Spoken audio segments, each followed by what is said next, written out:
We will begin in a few minutes. We'll just give everybody a moment to connect.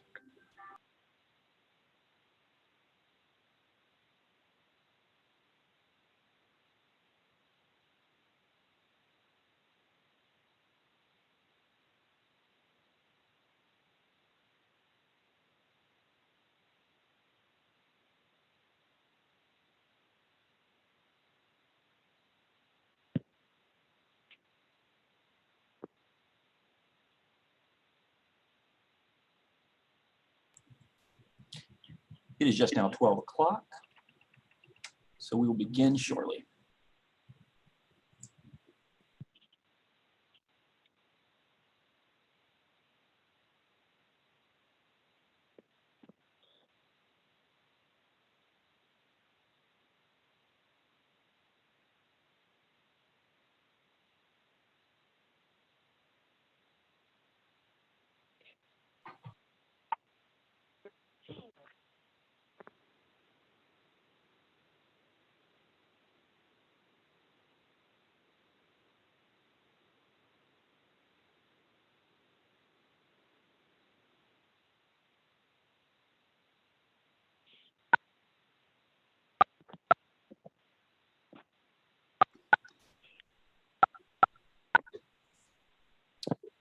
And for those joining the Board of Governors meeting, we will be doing so beginning shortly.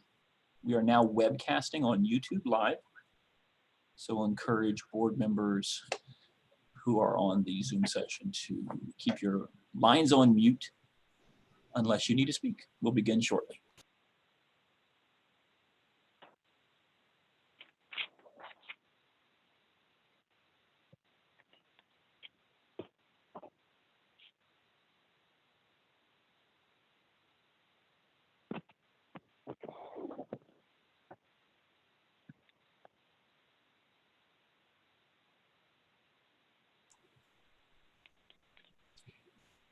Madam Chair, just wanted to do a sound check with you to make sure you are live, that you can hear us and we can hear you. Yes, I am here. I'm alive. Can you hear me? We can hear you and we can see you. So it is yours to begin whenever you like. Thank you very much. You know, the first thing I actually want to say before I even call for a roll call is Mr. Briggs and Ms. Yeoman, I just want to congratulate you on being able to figure out how to use the Hashy Zoom background. I downloaded it and then could not figure out how to do it on Zoom. Really, kudos to both of you, to all of you who are using the background. And Jeff, I see you managed to do one for PACT, so I'm very impressed. All right, let's begin this meeting, and let's start with a roll call. I'll ask Audrey to please call the roll. Governor Aben Bittinger. Here. Representative Tim Briggs. Here. Governor Audrey Bronson. Governor Nicole Dunlop. Here. Governor Alexander Feefalt. Present. Governor Donald Hauser. Senator Scott Martin. This proxy Designee Terry Trago. is here. Vice Chair David Mazer. Present. Governor Miriam Moskowitz. Governor Thomas Mueller. Present. Secretary of Education Pedro Rivera. Designee Noe Ortega. Here. Representative Brad Roy. Here. Senator Judith Schwank. Designee Tom Gumbar. Here. Chair Cynthia Shapira. Here. Vice Chair Sam Smith. Here. Secretary Meg Sneed. Here. Okay. Governor Neil Weaver. Here. Governor Janet Yeoman. Here. Madam Chair, we have a quorum. Thank you, Audrey. I appreciate that. And Let me Audrey, begin. just real quick, just so you know, Governor Hauser is here. His line is muted. And Dr. Phillips is here also as the faculty liaison. Terrific. Thank Okay. you, Randy. Thank you. Great. Thank you. Good. So let me begin by welcoming everybody to this public meeting of the Board of Governors. If you are joining Zoom, please on your webcam so that everyone can see each other. You just hit your my video button. As I said at the beginning, almost everybody but me is very adept at using Zoom. I know that we'll be able to have a very successful board meeting using this option. Keep your line on mute unless you want to speak to help minimize background noise. If we get to a point where too many people are trying to talk and that becomes unwieldy, we can always use the raise your hand option, which is down where you see participants, and Randy as host can sort of line up questions and comments. So we probably will use that as an option just to let everybody know. If you are connected by phone, you're going to need to push your *6 the first time you want to speak to unmute your line. And I think you want to push *6 after you speak to make sure you go back onto mute. So let's see, Randy, did I leave out anything? You're good to go. Okay, that's good. All right, well, as we begin, normally we would start with the Pledge of Allegiance, but that unfortunately is not able to be done via a Zoom option.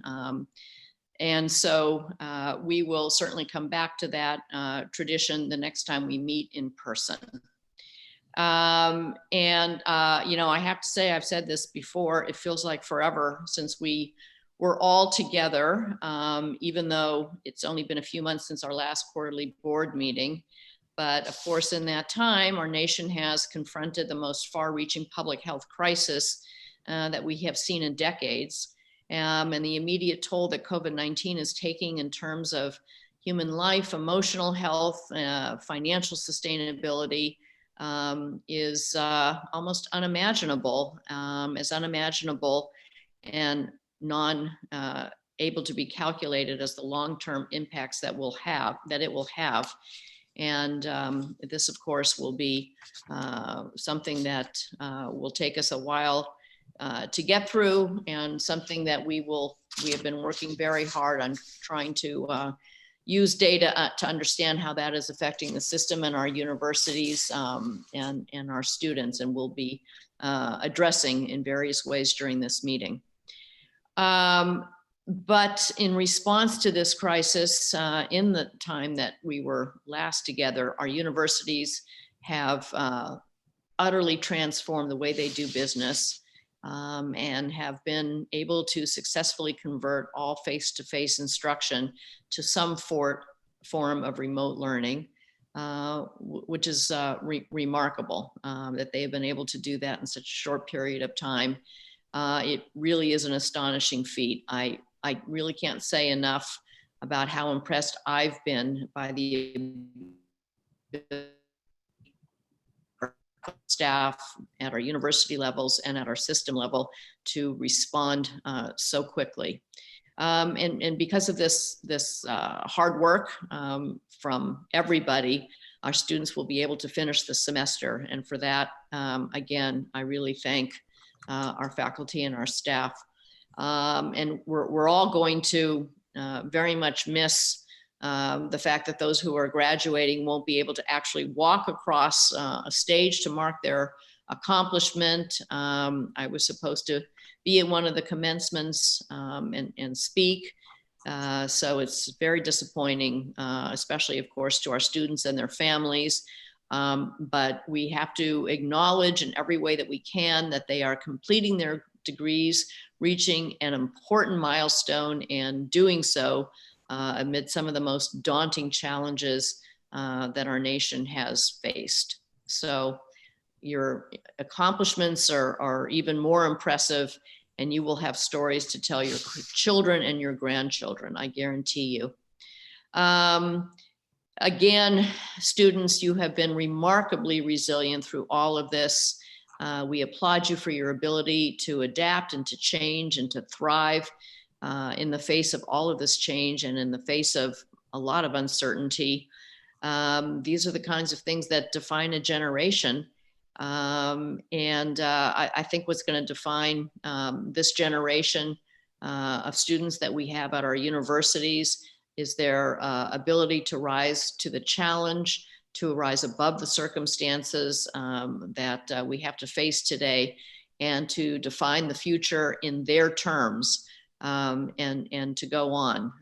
You are and will be great citizens of the Commonwealth and of our country. And to the Board of Governors, to all of our trustees, to our Chancellor and the presidents, and your administrations, your administrative staff, and your faculty. Again, these are trying and challenging times for us. A lot of you are facing difficulties personally as well as professionally. And I can't tell you how much that I and the Board of Governors appreciate everything that you are doing to provide the requisite leadership at this time, even as I say, while many of you are dealing with personal losses in your families. We admire that you have led with humanity, with grace, with true understanding of the challenges before us, sacrificing your own time to work and step up to the challenge of what needs to. Our system is remarkable. Every one of our universities is remarkable. And I personally am grateful to all of you. So again, today, a lot of the topics at our board meeting will be about how the COVID-19 crisis is impacting our system and how it will continue to do so, and what kind of a response that we are very carefully planning and articulating. I don't know if the word is ironic. I'm not sure what the word is, but as everybody knows, we have been undergoing a substantial system redesign, most especially in this last year and a half, just taking it to new levels. And what this crisis is doing is accelerating those efforts, or making us realize the need to accelerate those efforts. But it's so important to state, and it will be stated at other times during this meeting, we were thinking ahead. We were already meeting our challenges. We have already laid a foundation for dealing with the three tenets of our system redesign. And so in some ways we have a leg up on other universities where this just hit them smack in the face.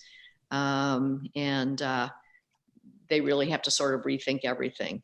We were already, working together as a team to accomplish this redesign. And really what I think is that it's brought us together even more. We're even more of a team. We're learning more. We're learning how to work with each other even better. And we're reaching new levels of collaboration and coordination that, we thought might have been cultural blocks to accomplishing system redesign. And now we really don't see those cultural blocks any longer. And it's incredibly affirming, I think, for me and for the board. So I guess the message is it's vitally important that our universities are equipped to serve the Commonwealth far into the future. That's the point of the system redesign. We also know, and now we really know, that how they are structured and how our system operates has to fundamentally change. I don't think this is anything new. It's just that the situation has really just sort of accelerated think, more delineation. We will not veer from our mission, which is to provide high quality, high value education to the students of the Commonwealth, to many who might not be able to otherwise afford it, were they not given the opportunity to attend our universities. We are here to provide access to higher educational opportunity, which is critically important for jobs, for careers, for the workforce, for citizenship.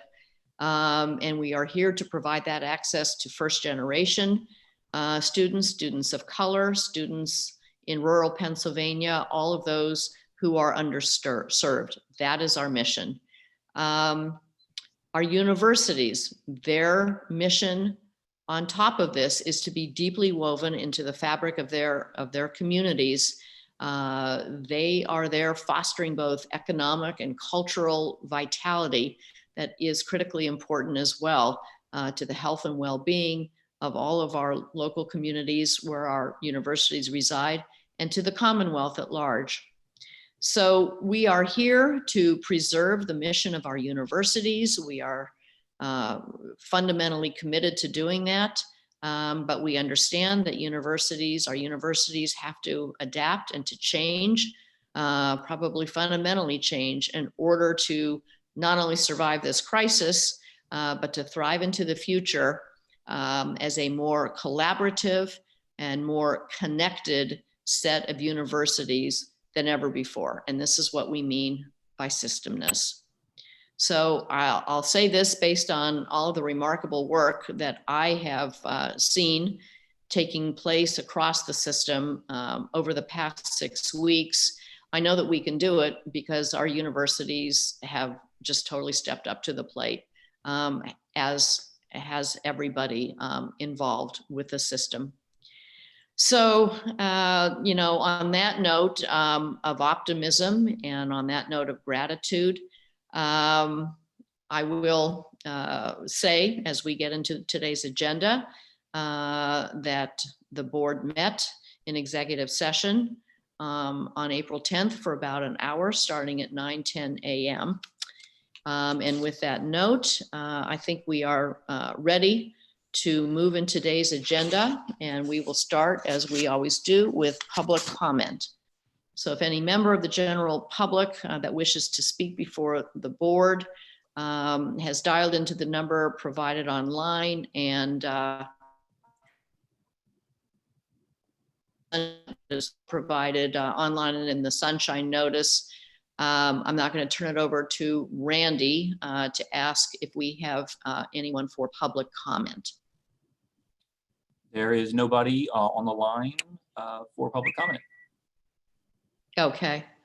Let me now turn to our statewide union leaders to see if they would like to offer remarks. I believe that Shalita Kamara-Webb, who is the president of SCUPA, is not able to join this session because she had a prior commitment with students. So Randy, if that is still true, I will move on. Okay, I will move on and ask Dr. Ken Mash to offer remarks on behalf of APSCUF. Thank you very much, Madam Chairwoman. Chairwoman Shapira, Chancellor Greenstein, governors, university presidents, and guests. For those of you who don't know, my name is Ken Mash, and I'm the president of the Association of Pennsylvania State College and University Faculties. This is the last regular meeting of the board that I will address as APSCUF president, although the word regular does not seem necessarily apropos. Nothing is regular in these times. And for those of you who don't know, I've been addressing this board now for 10 years.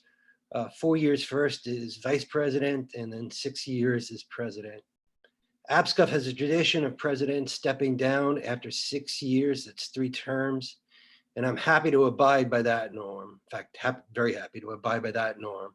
And even more happy and more proud to turn over the reins to my friend and colleague, Dr. Jamie Martin of IUP.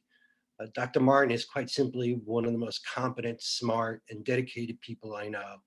I'm absolutely positive that you will be a fantastic APSCUF leader. Madam Chair, I'd like to thank you. We first met under some extraordinary circumstances, and you were certainly thrown into the fire from the very beginning. But since that time, you have been more inclusive, more respectful, and more dedicated than any of us at APSCUF could have hoped. Thank you for your efforts to build a better, more appropriate relationship with the faculty and the coaches. And thank you for the courtesy you've shown me personally and your willingness to directly participate, particularly in the contract negotiations.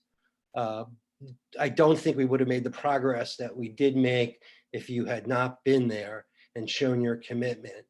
And I just think that that is something that could never have been imagined just a few short years ago. Chancellor Greenstein, thank you also for all you have done to improve the relationship between the state system and its faculty and coaches. You have, without a doubt, been the most transparent, accessible, and competent chancellor this system has seen, at least for a very long time. Thank you, too, for your willingness to participate in negotiations, your openness to ideas, the energy and intellect that you have brought to the position. Personally, thank you for the respect and, in your words, the thought partnership that we have been able to form over the last year. Thanks to both of you for creating a relationship where we can disagree without being disagreeable. And of course, that serves everyone as we try to plot out a positive future that's in the best interest of our students. These have been a very interesting 10 years. And I have to say, addressing the board has not, to be honest, been my favorite activity. Let's just say that it has often been a cold experience. But I'm glad to say in these last couple of years, it has been, let's just say less cold. Disagreements between unions and their employers are inevitable. And that's largely because unions are, at their best, countervailing forces. It is our job to point out the human element of an enterprise. Universities are very much about people. And the job that we do is aimed at improving people's lives. Now more than ever, it's important to remember that the stakes are very, very high. These dangers to looking only at aggregate numbers, to looking at the balance sheet only, to only have a perspective that measures things in terms of benchmarks. We simply cannot forget that we're talking about the communities in which our universities reside. We can't forget the very real, dedicated people in the classroom, on the field, and in our administrations. Every one of our students is someone who deserves an opportunity to receive a high quality education.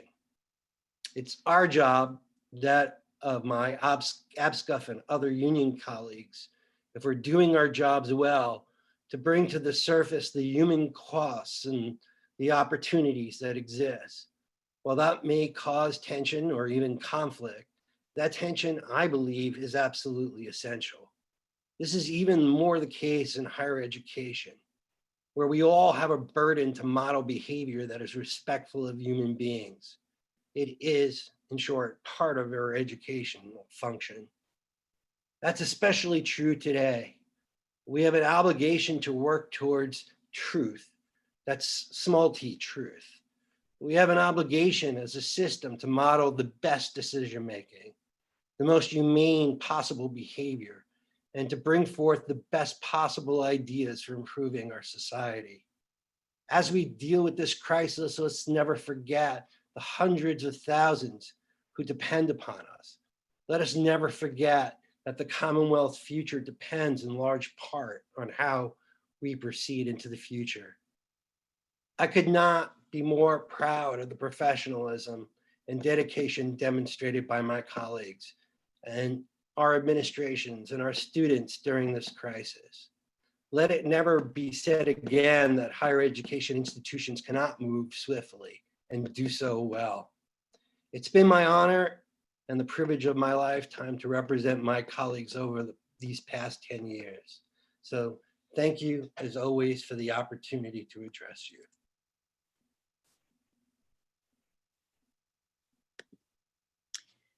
Ken, thank you so very much. Appreciate those remarks. I know that Dan is blushing, and I am too. But we really appreciate those thoughts that you had to offer. And we'll have more to do later. Randy tells me that I'm going in and out on audio, so I'm just going to do what I'm going to do next, and then try to mute on my Zoom line and dial in on my phone. I think that's probably beyond my technical capabilities, but I'll see if that works. So if you don't hear from me immediately, I don't know, I guess I will ask, maybe maybe David Mazer, if I don't jump right back on, I'll just ask you to fill in, or Randy can guide you. Okay, hopefully that won't happen. With Randy's assistance, I will. Okay, thank you. Thank you. All right. Hate putting If you on. if I find. This is Marian Moskowitz. I just wanted to let the chair know that I am on the call. Thank you. Okay. All right.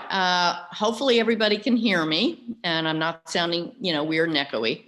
I now want to call on Jeff Smith to offer remarks on behalf of the PACT. All right, well, thank you very much. Yeah, this isn't how I planned on my final presentation going either, so it's a different world. All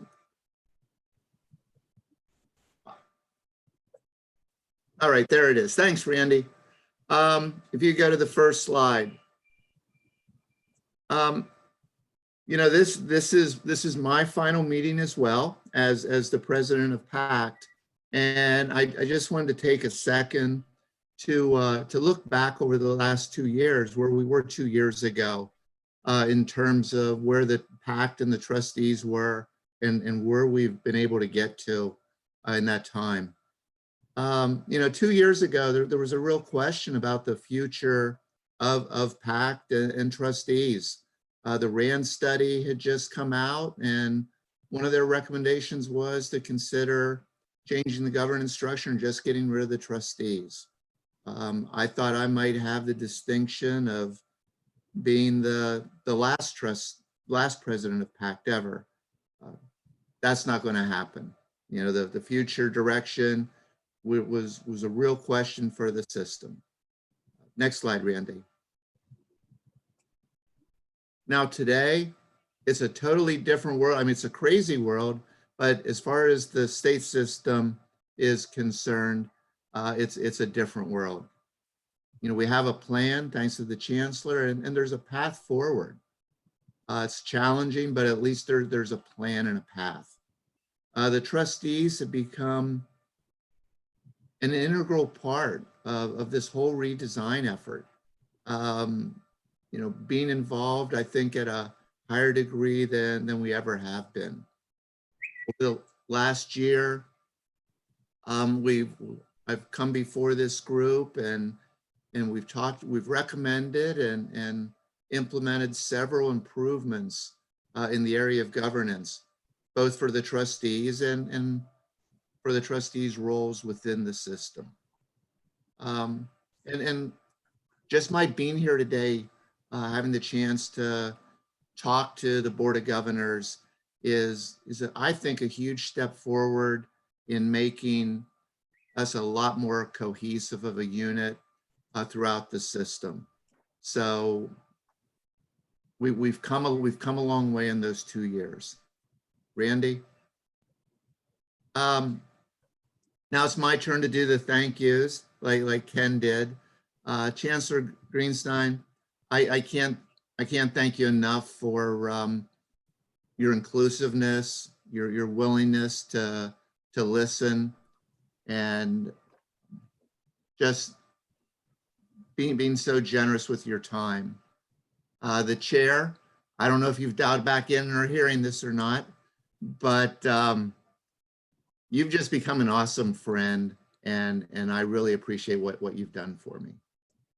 Don, I don't know if Don's on the line today, but as the governance chair, he did a lot,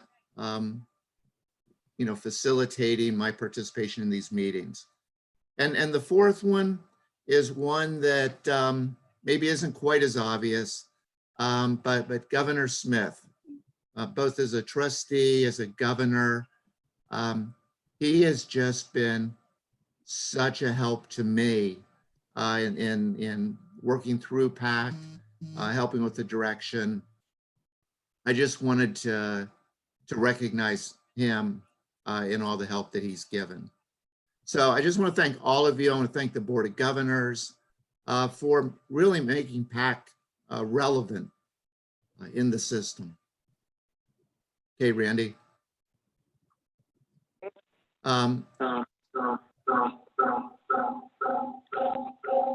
Okay.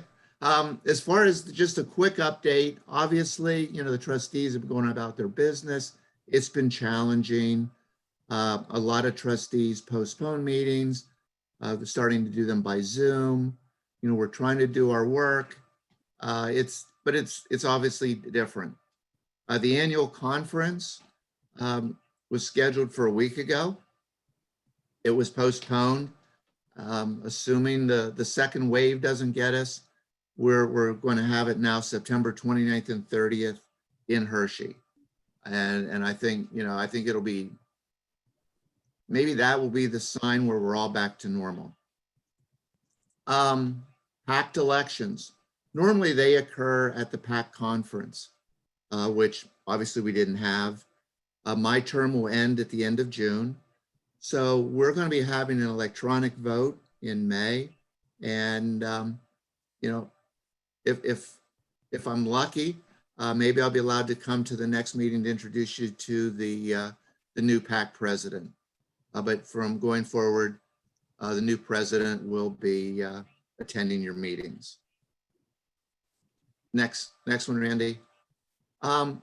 It would not be a Jeff Smith PACT update at the Board of Governors without me asking for help on something. And first, I want to, again, one of the ongoing things that I've talked about for most of my attendance has been trustee appointments and the importance of them, the process by which we have suggested some revisions. The governor, to his credit, submitted all the names to the Senate. We should be at full strength with everybody having unexpired terms. Unfortunately, the Senate has not taken any action on any of the confirmations since the 3rd of February. And our final group of 23 trustee appointments is still sitting out there in limbo with those new trustees unable to take part. They were on the executive calendar to be approved in late March, but for whatever reason, that didn't happen then and hasn't happened since then. Randy? Again, a year ago, PACT advocated for a change in the way trustees are appointed, a process that was much more transparent and was more inclusive, had the potential to be more inclusive than the current process. One of the biggest stumbling blocks at that time was, but it's so important for the Senate to be involved. That's part of why the Senate's failure to make these final appointments is so disappointing. I won't be here to ask you to do it going forward, but I'd like my final comments to be with the Board of Governors that we really need to look and change this process. We don't need to, everybody needs to be involved, including the Senate, but the process really needs to be streamlined if we want to make PASHI the top priority of our trustees. So I think that is everything I have for today. Again, I can't tell you what an honor it's been to be part of you guys, or to attend with you guys, but I really appreciate it. Thank you. Thank you, Jeff. We really appreciate those remarks. It's been such a pleasure to work with you. I hope we can continue our monthly lunches notwithstanding. Of course, I look forward to working with the next PACT leader, as well as with the next APSCUF leader, Jamie. So it's a time of a lot of transitions. Thank you, and thank you, Ken, again for your remarks. Let's move on. We have a lot to cover. So let me just move on immediately. The consent, which this time only is minutes from past meetings. May I have a motion to approve the consent agenda? Anyone can jump in on the board. So moved. Thank you. Thank you for the second. All in favor, please say aye. Aye. No opposed? Aye. Thank you very much. Okay, then let's go on. Before I hand off to Dan for his remarks and to lead us in today's action items, please note that because of the compressed nature of our meeting via Zoom, we will be handling all of today's action items as a committee of the whole, rather than running action items through individual standing committees, okay? So we'll be able to get back to normal, whatever that means, whenever we get back to normal, whatever that means. So with that, I'm going to turn it over to Dan. Thanks, Cindy, and thanks as well, Ken and Jeff. Very moving, and we'll miss you. I feel old, only a year and a half into my tenure. So just a few remarks. We have a crowded agenda. Some of them just echoing a few of the things that Cindy said. And I'm going to, this obviously has been, quite the journey. I want to just acknowledge the resilience and the grit and the determination of our students who, navigated what must have felt like a pretty significant gut punch to their plans and aspirations. And they took that with tremendous facility and good humor.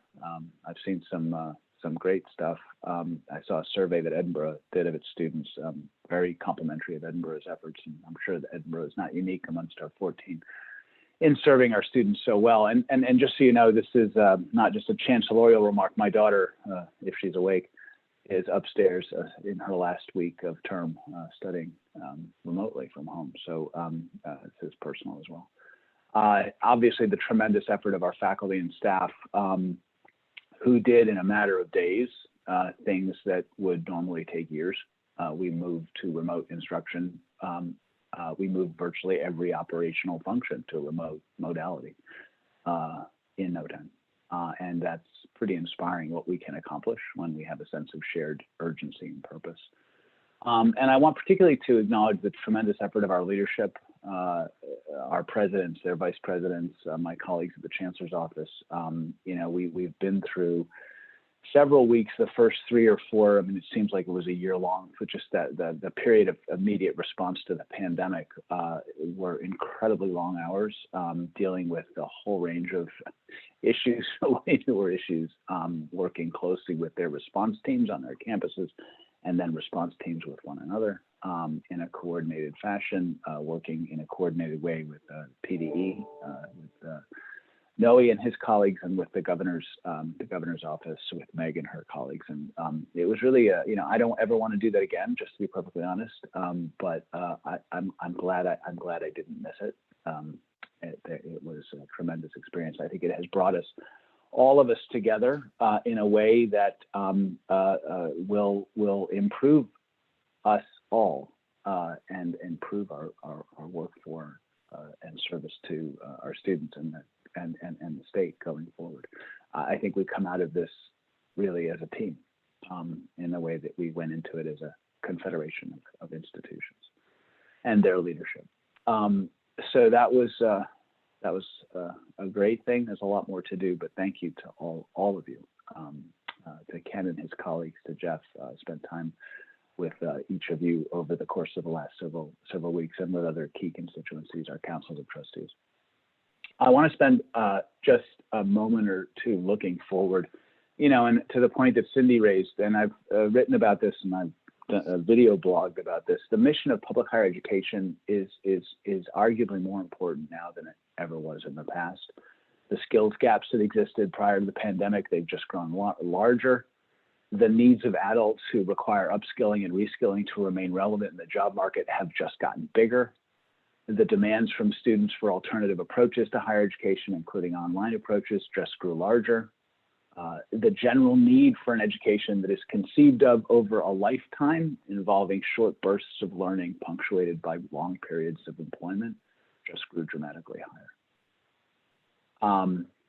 And that's a huge range of opportunities that we really have a public obligation to take seriously. But we also need to be honest with ourselves. Pursuing our mission, fulfilling our public purpose, taking advantage of those opportunities, that is going to require us to change fundamentally. It required us to change fundamentally before the pandemic struck. And the need to pursue that transformation even more aggressively now, and at a more accelerated rate, has just grown obvious. We were challenged financially before the pandemic, seriously challenged. Those challenges have only grown much greater now. Not just for our universities, for our students, for their families, for our Commonwealth. And we have an obligation to address those challenges again more urgently now at an accelerated rate, and we will. I have every confidence that we will succeed, that we will navigate a path through this, that we will emerge stronger, of greater service to our students in the state, and that we have the grit and the determination and the creativity and the leadership and the collaboration that we need to succeed. So while I am not at all sanguine about the challenges that we face, about the work that lies ahead of us, I am confident, optimistic that together we will prevail, and that the history of this system, that the next chapter of that history is about to be written in a way that we'll all be proud of. So thank you very much, Chair, and then turn it over to you to go back to our agenda.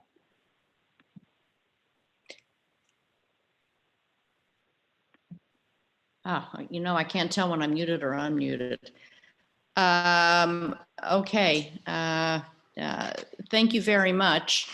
I think that the first item then, Randy, if I'm correct, is to discuss tuition rates.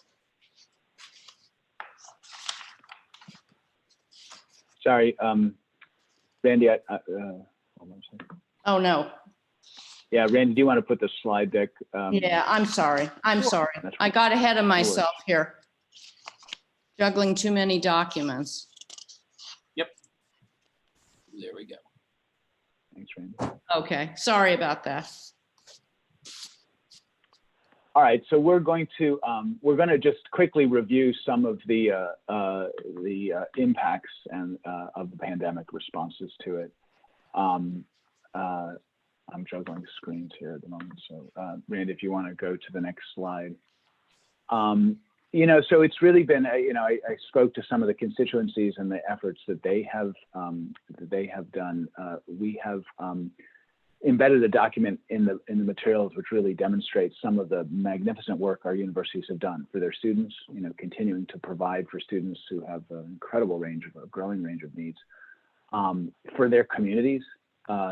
Just a fantastic, everything you would have expected of community-based organizations, from ESU opening its facilities, its gymnasium as a surge space for hospitals, to, folks working with their local communities to provide PPE and masks, and using 3D printers to provide visors, and just up to universities making sure that high broadband access is available in their parking lots for students who may not have access to broadband, and can thus access, to high school students and families who can then, come into the parking lot and use those. capability safely.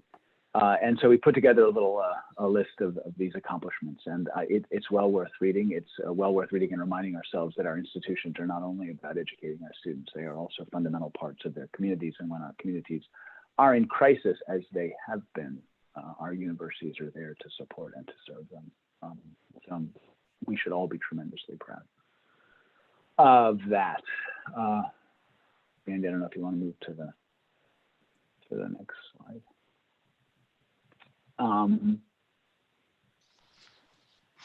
So this is where I'm challenged by having to work between two screens.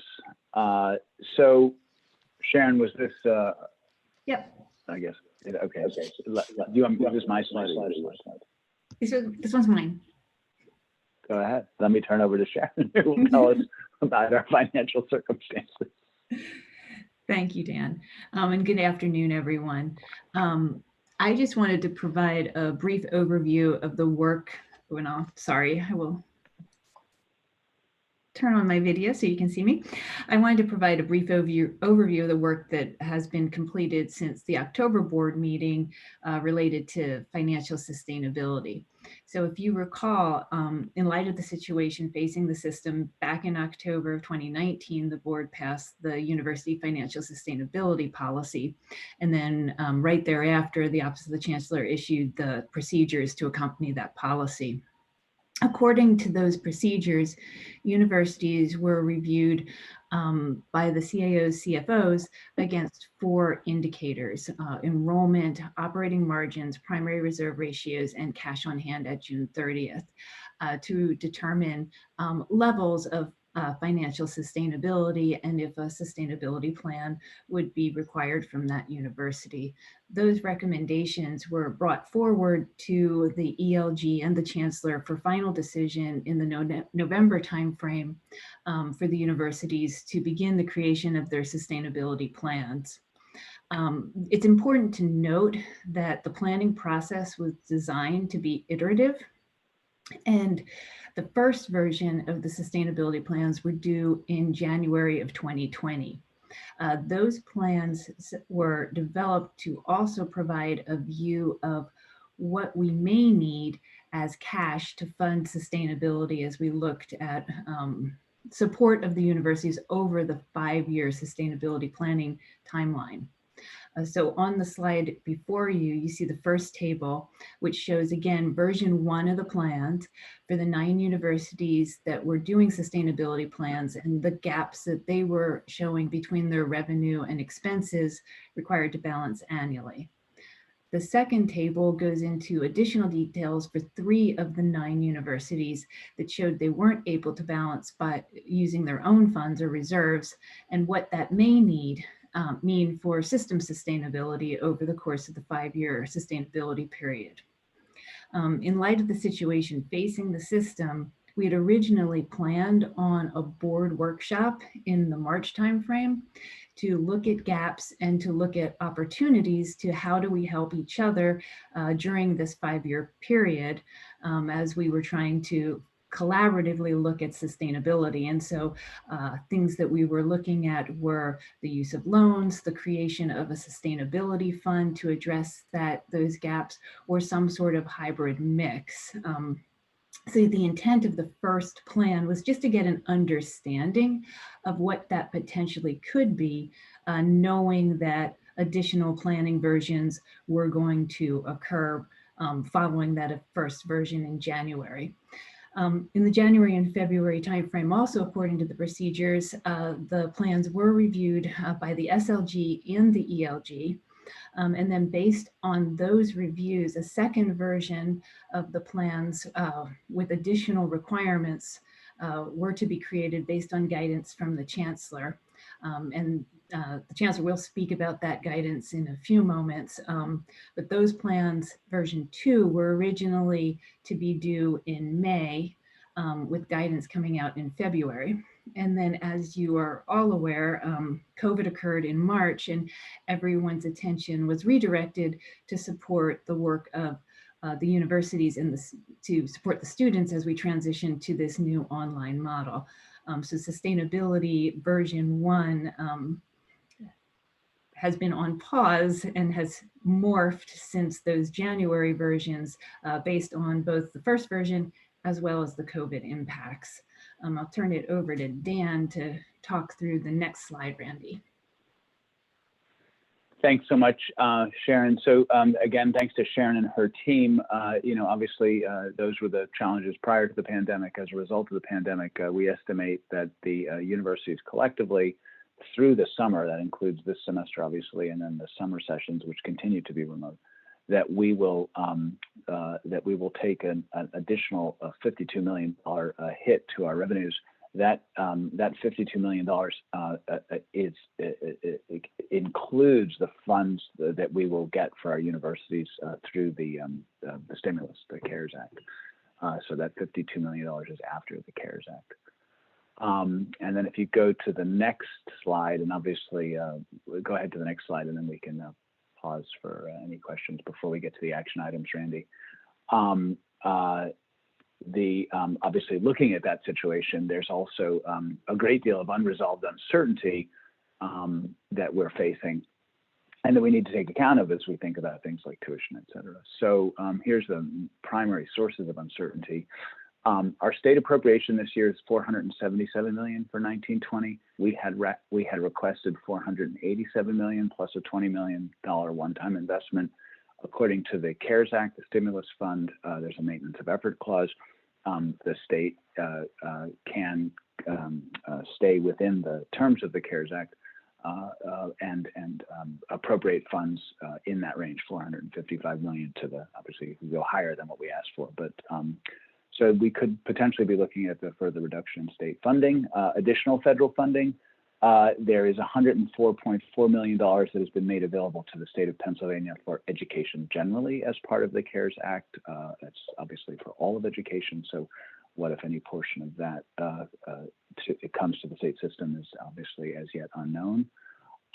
There is talk of additional federal stimulus bills, and obviously education and higher education associations are lobbying aggressively for inclusion in those bills, but at the present time, that's an unknown. And then there are a lot of other unknowns from the fall term, which potentially impact our revenues. Our enrollments are uncertain. Our budgets already project a 3.6% decrease compared to October 2019. And it is uncertain what additional potential enrollment decline or growth might result from the pandemic. There's also uncertainty around delivery modalities, whether we stay in a remote form of instruction or whether we come back to a residential model, all of those things, and the extent to which students want to live in great number in our residence halls, all of those things are at present unknown, and all of them have additional potential financial impacts. So one more slide. Those are the unresolved uncertainties, and Randy, if you could just go. So recognizing all of this, the presidents came together with me after the sustainability plans, the initial version of the sustainability plans, were reviewed by our vice presidents and vice chancellors. This is Sharon's reference to the SLG, that's the System Leadership Group, including our vice presidents and vice chancellors. The ELG as the president and the chancellor reviewed the sustainability plans and recognized that the kind of financial impacts that Sharon outlined, the 62 million potential long-range cash need, the drain on the reserves, it was just not sustainable for us, that we could not afford those kinds of impacts. And we all agreed that we had to go back and do more. And so on February 13th, as a result of that meeting, I issued a directive to presidents to go further, to go deeper in their sustainability plans, doing a variety of things, curtailing the use of temporary faculty, eliminating and consolidating low enrolled programs, et cetera, restricting hiring, eliminating roles, consolidating roles where possible, looking at cross-campus, cross-university opportunities.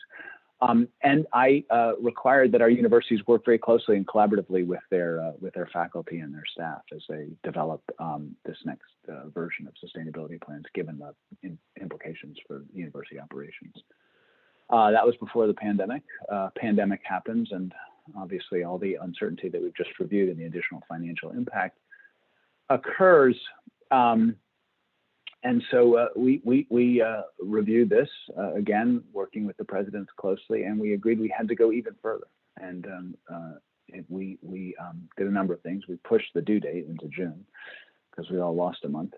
But we also said we had to go further in getting more quickly to a sustainable economic path. And so we chose to require that our universities return to a student faculty and a student non-faculty ratio that applied in 2010-11 and actually over a period of years when we were operating at a much leaner way, and in a way that did not seem to damage our student outcomes. Our student outcomes were actually better in 2010-11 than they are today. Obviously, many things have to do with that. And we asked our university, we asked our universities to adjust some of the assumptions that they used in their planning and to sort of do a scenario planning process where they could look together at the same kind of scenarios having to do with face-to-face versus remote instruction, having to do with enrollment models. In sum, we basically determined that the cost savings that we had set ourselves to achieve in 5 years, we had to do it in 2 or 3.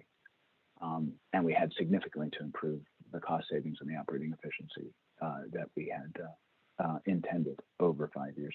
The number that's in my head was the one we reported to the Appropriations Committee, that we thought we could get about $250 million in operating efficiencies over 5 years. We're now going to try to do that in 2 or 3. And that will be essential to our mitigating the kind of impacts that we're seeing both before the pandemic occurred and then exacerbated by the pandemic. So I believe the next slides take us into the action items, but before we go into those action items, I just wanted to pause there, draw a breath, and ask if there are any comments, questions, issues that members of the board wish to raise. Thank you, Dan, and thank you, Sharon. I will see if there are any, questions or comments. I'm noting the time we're going to go over, so I'm asking everybody's indulgence.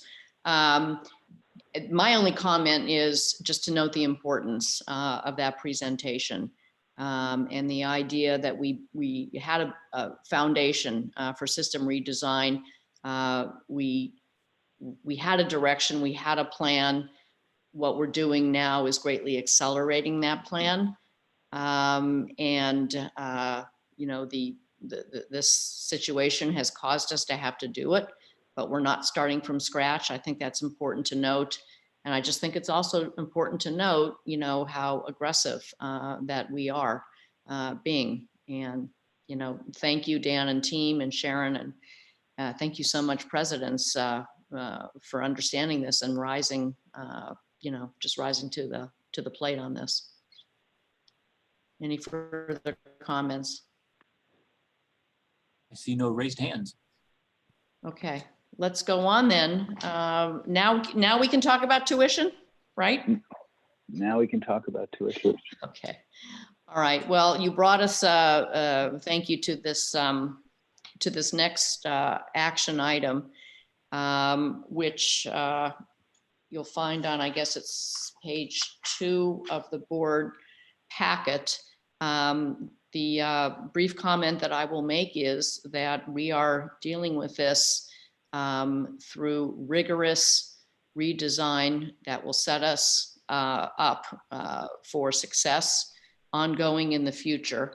And we will not be putting this on the backs of our students. So Sharon and Dan, Sharon and or Dan, if you have any comments before we get to this action item on tuition, please go ahead.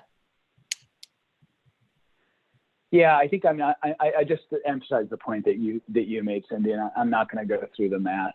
The math isn't good. so we know. But to your point, our students are suffering, their families are suffering, our communities are suffering, and this is not a short-term thing. This is potentially years in recovery, and we cannot continue to burden them any more than they are already burdened, and continue to serve our public mission. We did it last year. We will do it this year. We are on a path to ensure that we can continue sustainably to serve our public mission by addressing our own operations and by working in partnership with the state. And I want to underscore that point. It is absolutely critical, recognizing the challenges that the state faces in a year when, the budget gaps can be as much as $3 to $5 billion. We understand that. But at the same time, our public purpose is that important that we need to find it within ourselves to do what we can to ensure that our students and their families and their communities have an opportunity to engage in our universities in order to ensure that they themselves can lead sustaining lives and contribute back to our Commonwealth.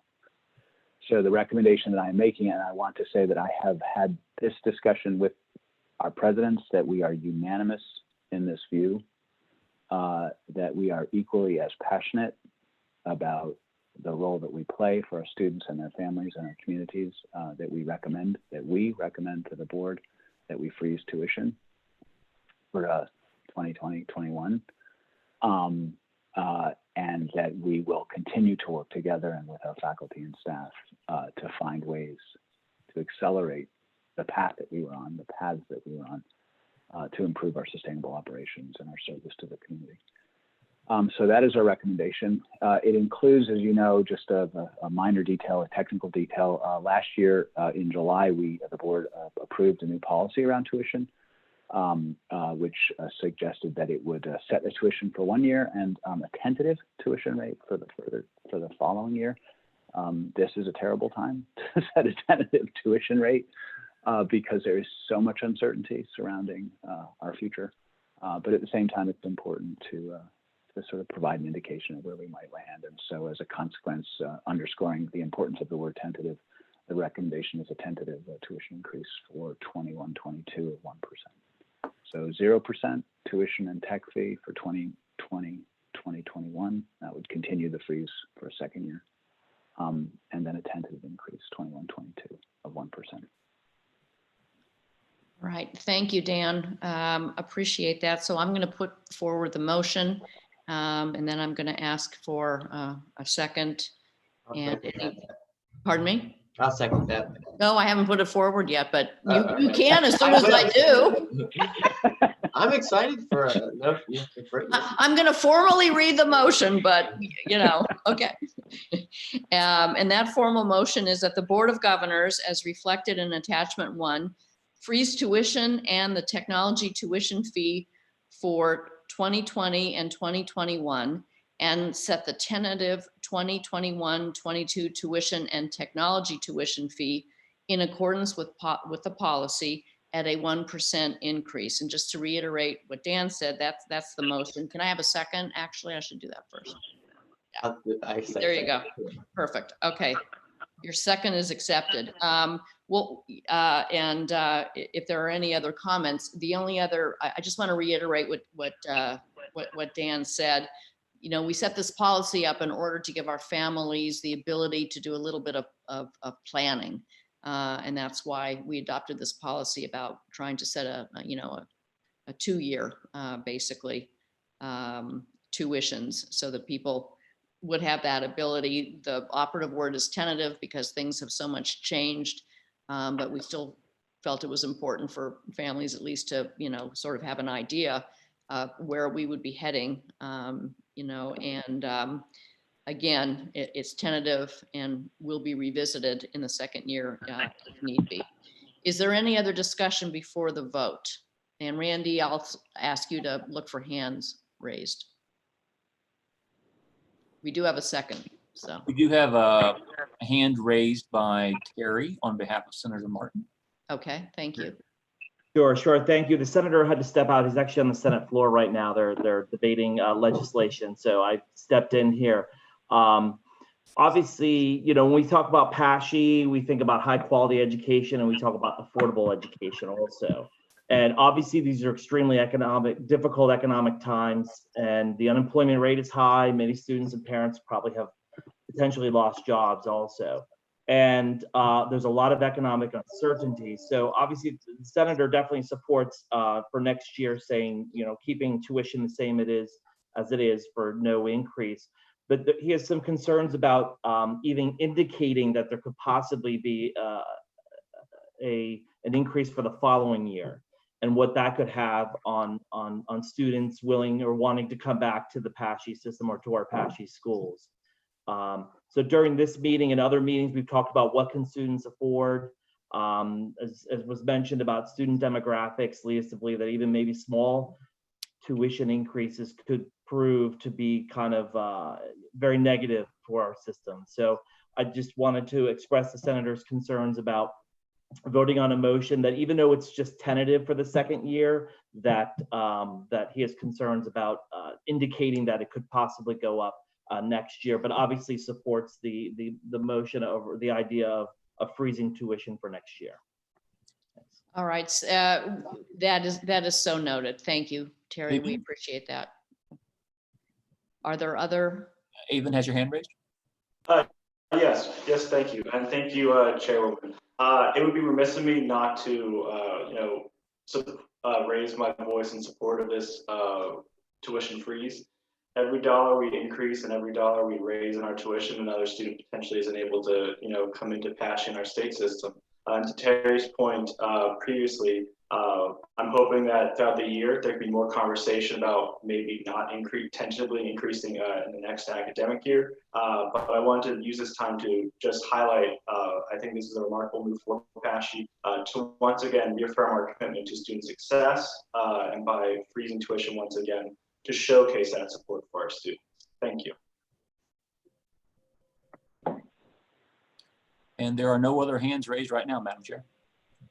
Okay, then I'm going to call for a vote, but I'm going to give everybody a second to come off of mute. We'll do it by voice vote first. If there are any negative responses to the motion, we'll have to go to a roll call.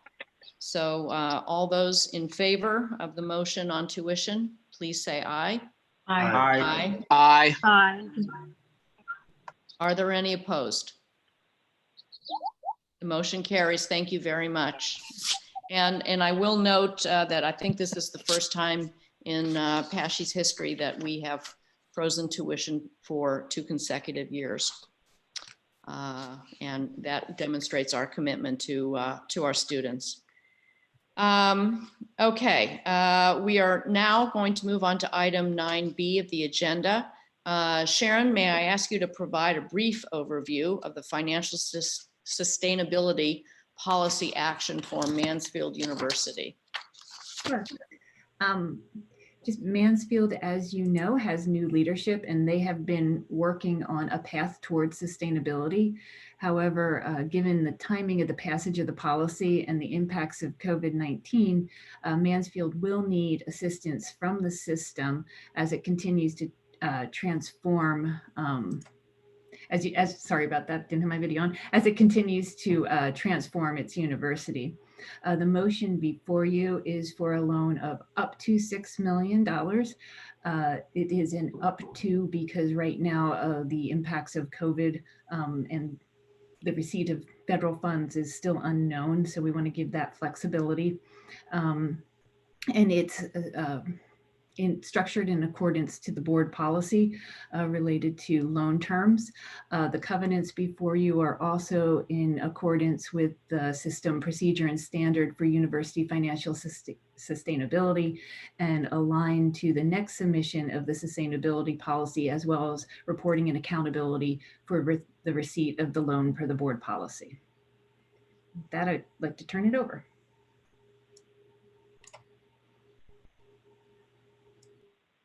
Sorry about that. I was muted. Thank you, Sharon. I appreciate that. So regarding the approval of the financial sustainability action for Mansfield, I will put forward that as a motion to approve. The item 9B is written in the board agenda. Is there a second? Second. Is there any further discussion? I have a question. Yes, Terry, go ahead. Sure. I noticed that it's written that the faculty to student ratio wouldn't have to come down to a certain point for 2 years or 2 years. There was a 2-year benchmark providing that. I just have a question. Was there any thought of doing it after 1 year or having something in there that has at least a benchmark after 1 year? Dan, do you want to take that question? Yeah, I can take that. I mean, I think the aim of the sustainability approach, and this is generally speaking, and also includes the approach having to do with these kinds of efficiency measures, is to specify the target but not the how, that those are uniquely local kinds of decisions. I'm very, very concerned in particular around when you're getting at things like student faculty ratios. It's really important to do this in a way that doesn't disrupt the academic program, doesn't disrupt the program to the extent that students' progress to their degree should be disrupted. So a 2-year period is already very rapid, and so putting further constraint around that, I think, would be a significant would impose. It's already really hard. Putting additional hardship, I think, would be challenging. I do think you'll see in the covenants, the loan covenants, that there are ample opportunities to check in with Mansfield. Actually, requirements that Mansfield keep us abreast of its progress. And under the sustainability policy, the board has significant authority to act in response to those reports that it receives from Mansfield, over and above Mansfield's ability to achieve specific goals. So I feel comfortable from an accountability perspective that the board is where it needs to be. And I think now we need to turn our attention to doing everything we can to supporting Mansfield and frankly others. And Mansfield obviously needs a loan at this time, but others are also living into that requirement to support them as best we can so that they can reach those targets effectively and in a way that allows them to continue the excellent service they offer to our students. Thank you. Okay, are there any other comments or questions before we move to a vote? Randy? No hands raised? Okay. All right then. All in favor of the motion to approve item 9B, say aye. Aye. Aye. Aye. Are there any opposed? Thank you. The motion carries. Now we will move into item 9C of the agenda, and I will ask Brian to provide a brief overview of the APSCUF coaches contract, which is here for ratification. Brian, are you on? I don't see you, but I assume you're on. I am on. Thank you, Madam Chair. Great. Ah, there you are. Good afternoon, everybody. And the ratification motion in front of you is to ratify the coaches agreement that where we concluded negotiations in the fall. And the few highlights of the agreement that's before you. It is a 4-year agreement, July 1 of 2019 through June 30th of 2023. And from a salary standpoint, the first year is 0%. There's no increases at all in the first year. And then in the remaining years, the cumulative total from a percent standpoint is 11.5%. And this is consistent with other, the majority of other unions agreements that we've brought in front of you in the past from this round of negotiations.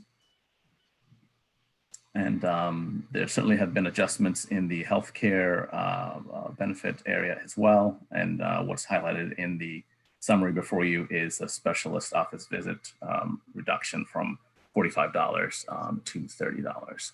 So I'll actually pause there and see if there's any general questions on their agreement. Are there any questions or comments?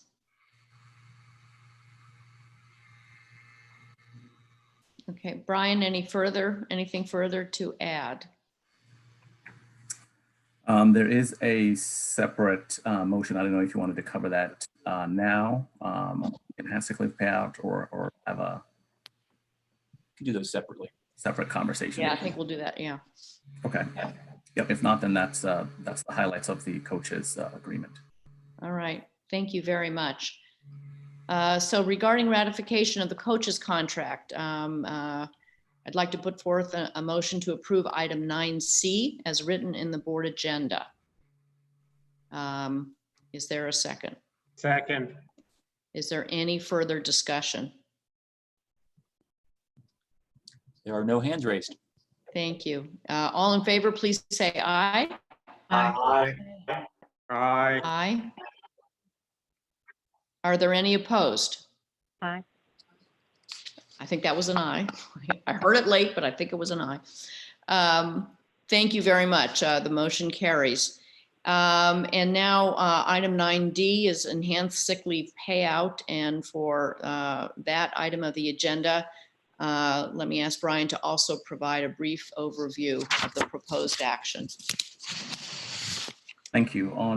As you folks will recall, back in January, we came to you with an enhanced sick leave payout for faculty to be ratified, and that was ratified, and the parties were able to achieve the goal of at least 200 faculty retirements in that program.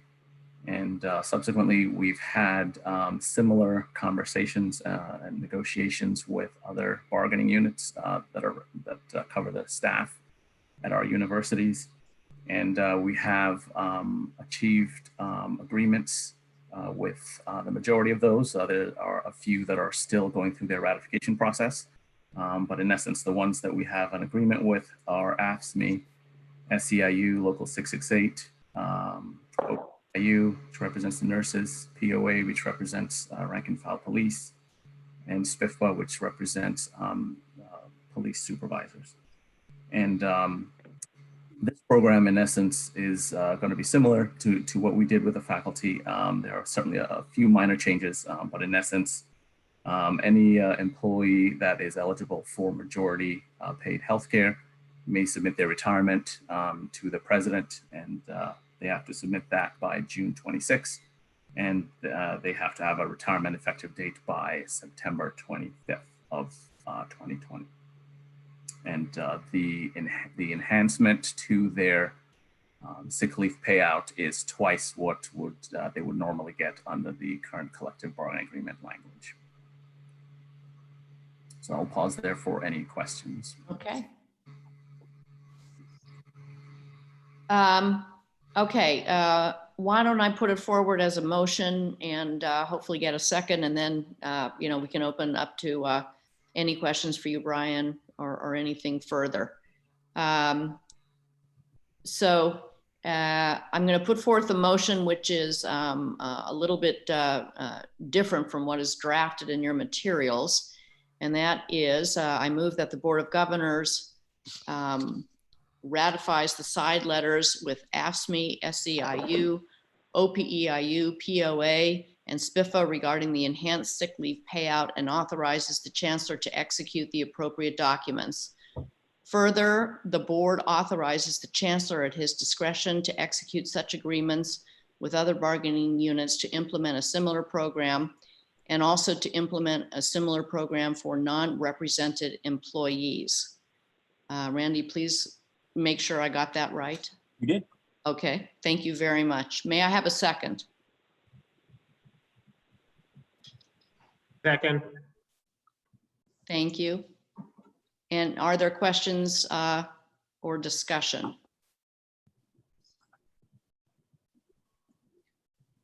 I see no hands.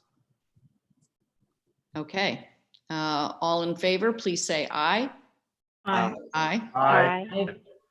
Aye. Are there any opposed?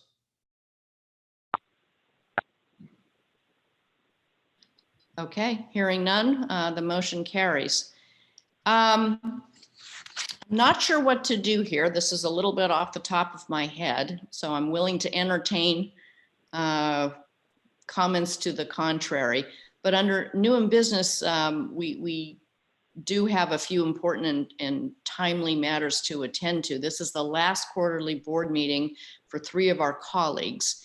And I fully intend to honor each of them with resolution and with comments, and also to allow them, a chance to say a few words. I'd like to talk about it, and I would like to propose that instead of actually doing the resolutions, since we're now 20 minutes over time, and I don't know what other people's time commitments are, and I don't want to rush this, I want to propose that we actually do these resolutions themselves at our July board meeting in a couple of months, which means, Jeff and Ken, you all will have to come back, but I have no doubt that you would do that anyway.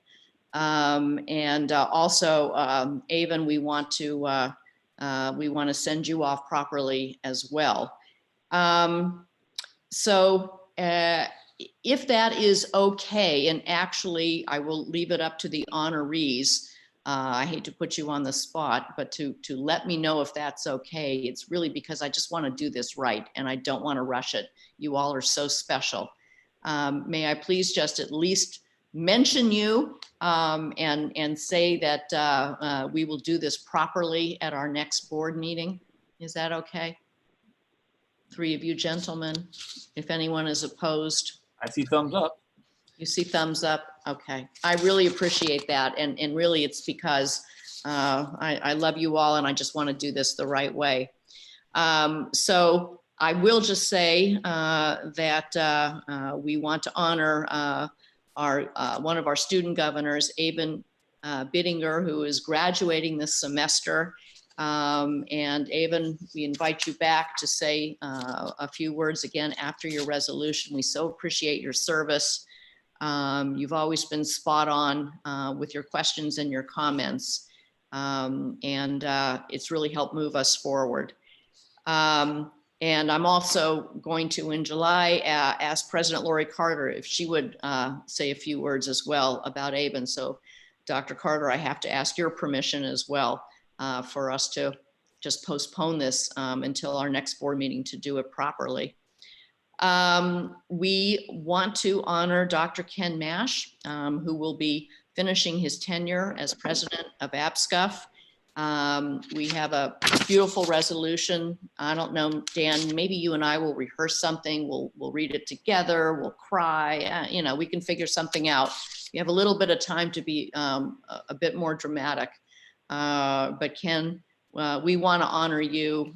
We've had an incredible evolution of our relationship with you, with the leadership of APSCUF, with the faculty. And it's at a point right now where we would not be where we are and able to head into what we're heading into, which we have set up at this meeting, if it were not for you and your leadership. And I want to make sure we do it properly.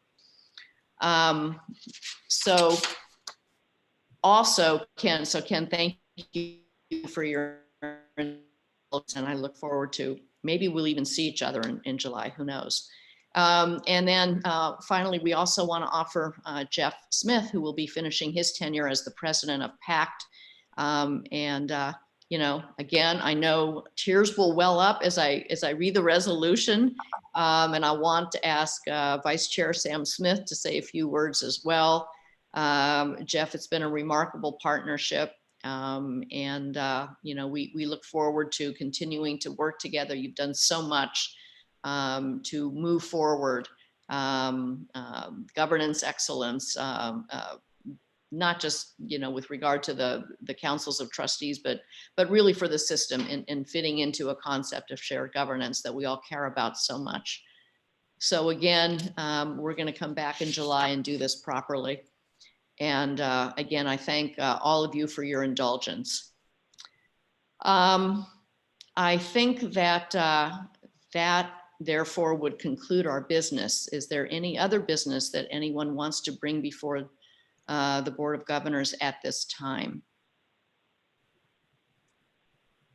No hands raised, Randy? No virtual hands raised. All right. Well, I appreciate, again, your patience. We did go a little bit over, but this was a very important board meeting. It lays the groundwork for exponentially moving forward our system redesign and achieving the kind of success that we know we're capable of achieving. And it's with the participation and the love and the brains and the devotion, the commitment of every one of you that we've gotten this far. So I want to thank you again for all of that. And you'll be hearing from us, obviously, and we will look forward to seeing everybody in July. With that, I will adjourn the meeting. And please, everybody, be safe. Thank you. Thank you. Thank you. Thank you. Thank you, Madam. Thanks. Bye, everybody.